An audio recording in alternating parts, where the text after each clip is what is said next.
அணுவின் ஆற்றலை உலகம் உணர்ந்து கொள்ள காரணமாக இருந்தவர் ஆல்பர்ட் ஐன்ஸ்டீன் என்ற ஜெர்மன் தேசத்தை சேர்ந்த விஞ்ஞானி ஆவார். அவர் 14/3/1879 முதல் 18/4/1955 வரை அமெரிக்காவில் 76 ஆண்டுகள் வாழ்ந்தார்.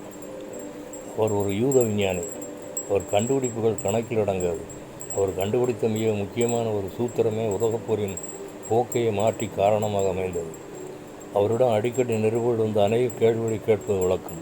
ஒருமுறை நிருபர்கள் அவரை சூழ்ந்து கொண்டு உலகிற்கு பயன்படும் வகையில் ஒப்புமை தத்துவத்தை, இந்த தியரி ஆஃப் ரிலேட்டிவிட்டி கண்டுபிடித்து தாங்கள் வாழ்க்கையில் சாதிக்க வேண்டிய அனைத்தையும் சாதித்து விட்டீர்களா என்று கேட்டனர். அல்லது அப்படி சாதிக்க வேண்டியவரை சாதித்து விட்டதா நினைக்கிறீர்களா என்றனர். ஐன்ஸ்டீன் அவரிடம், பல சிறந்த காரியங்களை அறிவியலில் கண்டுபிடித்த நான் என்னை பற்றி அறிய வேண்டிய காரியங்களை அறியாமல் இருந்து விட்டேன்.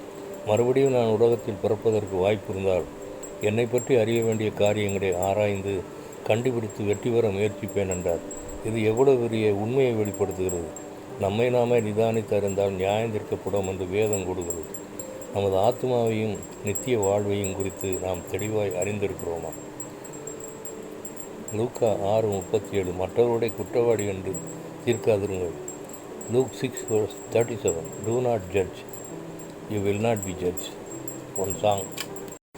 கர்த்தமே உன் பாரத்தை வைத்து விடு, கலங்கி தவிக்காதே, அவரே உன்னை ஆதரிப்பார், அதிசயம் செய்வார்.